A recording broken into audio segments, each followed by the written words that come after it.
Hai semuanya, balik lagi sama aku Natalia. Kita udah di UPN nih. Kita mau bikin konten sharing-sharing UPN saja. Yuk kenalan sama anggota yang lain.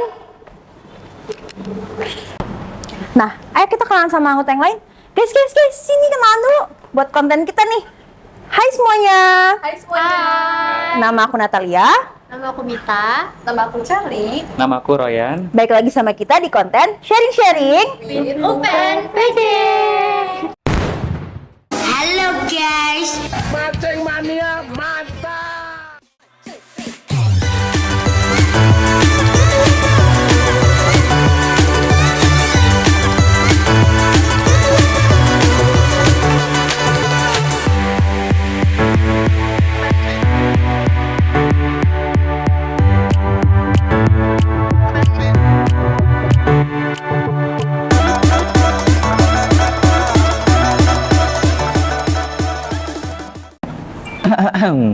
Kalian tahu nggak sih apa itu pohon keputusan?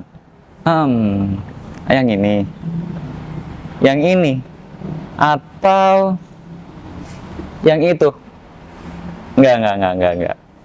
Sini, biar aku jelasin. Jadi, pohon keputusan itu adalah teknik data mining yang digunakan untuk mengeksplorasi dengan membagi data yang lebih besar menjadi himpunan rekor yang lebih kecil, dengan memperhatikan variabel-variabel tujuannya. Nah, tadi kan kita udah mendengarkan nih apa itu pohon keputusan. Selanjutnya, untuk membuat pohon keputusan itu sendiri, kita memerlukan dataset, di mana dataset itu mempunyai tahapannya sendiri. Yang pertama, kita membutuhkan populasi dan sampel. Selanjutnya, setelah membuat populasi dan sampel, kita harus membuat kategori. Nah, di mana kategori itu seperti umur dan jenis kelamin. Setelah membuat kategori, kita kumpulkan data itu jadi satu dan dikategorikan melalui tabel.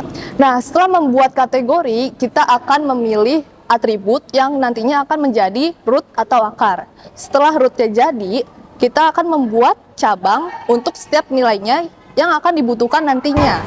Nah, setelah cabangnya jadi, kita akan membagi kasus di dalam setiap cabangnya. Yang nantinya kita akan ulangi proses tersebut pada cabangnya sampai kelasnya sama.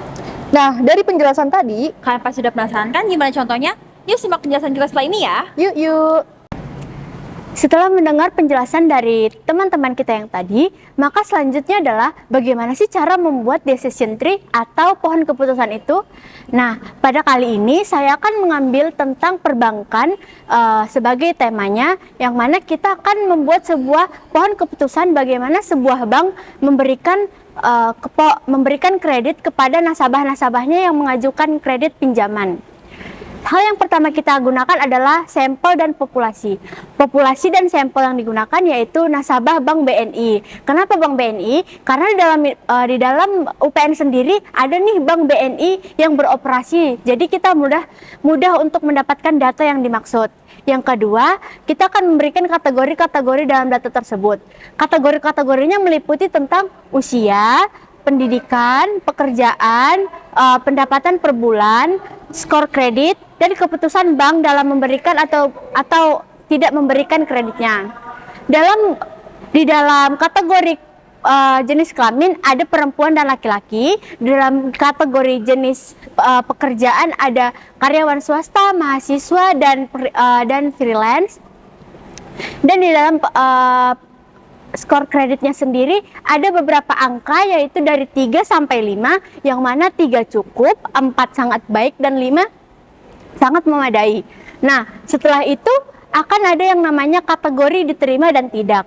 Bagaimana caranya? Yang pertama adalah kita membuat yang namanya akar atau root node. Root node ini sendiri akan saya ajarkan atau akan saya jelaskan lebih rinci pada contoh soal yang akan saya berikan nanti. Yang kedua, setelah kita mengetahui root node atau akarnya, maka kita akan membuat cabang. Cabang ini sendiri akan kita dapatkan ketika kita dapat menghitung atau mencari tahu nilai dari gen rasio dan sebagainya. Setelah kita mendapatkan nilai-nilai gen rasio dan sebagainya yang akan kita cari tahu nilainya pada pembuatan proses atau membuat tree decision nanti, kita akan memilah dan memilih nilai yang paling tinggi untuk dijadikan sebuah cabang. Apabila nilai yang lebih tinggi gen rasionya apabila dalam satu dataset didapatkan nilai gen rasio yang lebih tinggi, maka nilai tersebutlah yang akan menjadi cabang dari root node yang pertama kali kita buat. Bagaimana sih cara penjelasannya? Akan saya jelaskan rinci selanjutnya ya. A few moments later. Untuk contoh dari dataset yang kelompok kami gunakan, kami menggunakan keputusan pemberian kredit bank dengan kategori pekerjaan, tujuan pembiayaan, penghasilan, dan aset. Yang harus kami lakukan adalah, pertama, kita harus mencari gen rasio pekerjaan dari tahap 1. Setelah mendapatkan gen rasio pekerjaan, kami mencari gen rasio dari aset, tujuan pembiayaan, gen rasio penghasilan, dan didapatkan untuk hasil akhir di tahap 1 seperti ini. Untuk data nominasi tahap 1 ada atribut itu pekerjaan dan kategorinya karyawan dosen wira swasta dengan entropi, gain, split info, dan gen rasio yang sudah kami hitung dan kami dapatkan. Setelah itu ada atribut aset dengan kategori low dan high dengan entropi, gain, split info, dan gen rasio yang kami dapatkan. Serta ada penghasilan dan tujuan pembiayaan. Untuk pembuatan root pertama, kita melihat dari gen rasio tertinggi. Di sini gen rasio tertinggi terdapat di aset, sehingga akar pertamanya adalah aset, dan selanjutnya yang harus kita tentukan adalah low dari aset ini ujungnya harus kemana. Dengan cara kita menghitung kembali dataset, kita membuat dataset kedua di mana aset kita hilangkan sehingga tersisa pekerjaan, tujuan pembiayaan, penghasilan.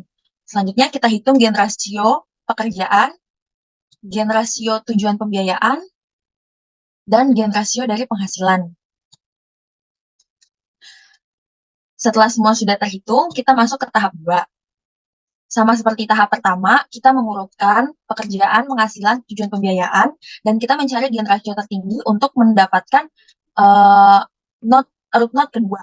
Di sini karena karena pekerjaan memiliki gen rasio tertinggi di antara penghasilan dan tujuan pembiayaan, maka setelah dari aset, low-nya jadi ke pekerjaan. Di sini pekerjaannya ada karyawan dan dosen. Di sini dosen kita dapatkan yes, sehingga kita harus mencari untuk karyawannya. Masuk ke dataset ketiga, di mana ada dua yang harus kita hitung. Yang pertama itu adalah tujuan pembiayaan dan penghasilan. Setelah perhitungan didapatkan, kita masuk ke tahap 3, di mana ada penghasilan dengan kategori dan gen rasio yang sudah kami hitung, serta ada tujuan pembiayaan, konsumtif, produktif dengan gen rasio yang sudah kami hitung. Seperti tahap 1 dan tahap 2, kita harus melihat gen rasio yang tertinggi untuk membuat akar ketiga. Di sini didapatkan gen rasio tertinggi adalah tujuan pembiayaan, sehingga dari aset, low ke pekerjaan, setelah itu pekerjaan karyawan tujuan pembiayaan, di mana produktif didapatkan yes dan konsumtif masih harus ditemukan ujungnya. Terakhir, dari data yang tersisa, kita mendapatkan hasil akhir seperti ini, di mana ujungnya ada pertamanya adalah aset. Jika dia high maka langsung ke yes, dan low harus melihat ke pekerjaannya. Dan apabila sudah melihat pekerjaannya, dosen adalah yes, dan karyawan harus melihat ke tujuan pembiayaan. Setelahnya, tujuan pembiayaan jika untuk produktif maka yes, dan untuk konsumtif kita harus melihat penghasilannya. Sehingga yang akan mendapatkan kredit adalah dengan penghasilan lebih dari 40 juta, sedangkan penghasilan kurang dari 40 juta atau sama dengan 40 juta didapatkan pemberian kreditnya no. Sekian dari kelompok kami, kurang lebihnya mohon maaf. Wassalamualaikum warahmatullahi wabarakatuh. Nah, gimana? Udah pada tahu kan apa itu pohon keputusan? Nah, gimana? Jangan lupa ikutin kita terus di sharing-sharing UPN Veteran Jakarta. Dadah. Buat aja, cuak.